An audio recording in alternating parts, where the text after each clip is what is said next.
Hi everyone, for those unfamiliar with who I am, I'm Gavin, one of the founders of Pet Impact, and I wanted to make a quick video just to share my experience on spaying my own cat, Squid. As I appreciate it's not something many people might get to do, to spay their own pet, thankfully. Now before you call the RSPCA or the police, I am a vet, so it's not as dramatic as it sounds. I didn't tie my cat down to the kitchen table and do it there. It was in an operating theatre, under sterile conditions with general anaesthetic, so yeah, do not panic. So yes, vets do a lot of procedures like neutering on a regular basis, but actually I think most vets would rather not perform surgery on their own pets if they can avoid it. Purely because it just feels a bit weird. We treat other animals and of course, we care for them and we do the best we can for them, but there's always a slight professional boundary there. They are the patient or the client.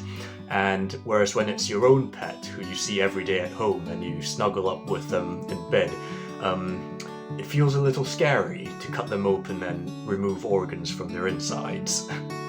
So for me, when I decided I was going to do the procedure on Squid, I tried not to think about it until the day itself, and on the day I was actually quite nervous about it, which is weird because again I do a procedure like spaying a cat so regularly and I never really worry much about it. Squid got very angry with me when I had to give her a pre-medication. So a pre-med is when you give some form of sedative and pain relief, usually in the form of an opioid, before you induce anesthesia. We find that you get a much smoother overall process when we do this, and yeah, it's just kind of better for our pets really. So this can be given as an injection into the muscle or intravenously through a catheter, and Squid did not let me put a catheter in her, so we had to inject it intramuscularly and she was very, very unhappy. Thankfully, within a few minutes she was dozing off and we could then proceed with, getting a catheter in and, inducing anesthesia and carrying out the operation. I think I remained quite anxious until we had her in theatre, because then we could put a sterile drape over her, and on the drape you only have an opening about, that big, that exposes the surgical site.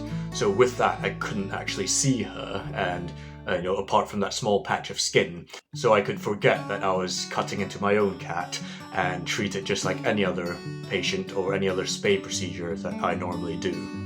Thankfully, it all went smoothly. She recovered very nicely from the anaesthetic and was, bouncing around at home by that evening, even though we were meant to rest her. A quick note on pet neutering. I think it is a common topic that many pet owners have questions about, whether or not to neuter the pet and, the pros and cons of getting it done, and if so, when's the best time to neuter your pet. I think there are a lot of factors that determine when might be the best time to neuter your pet, and many of these are individual factors, so things like behaviour or the breed. Larger breeds might benefit from being neutered at a later age. So the best thing to do would be to discuss it with your vet, because they would know your pet personally best, and they would be able to advise based on your pet's individual circumstances what's best for them. Generally speaking, it's a little more flexible with neutering cats. There are a few less things to consider, but still your vet would be the best person to advise on this. But of course, if you have any questions, feel free to comment on this video or get in touch. Let me know if you've ever been involved in the neutering of your own pet, if just say you're also a vet or a vet tech, a vet nurse. But yeah, thanks very much for watching.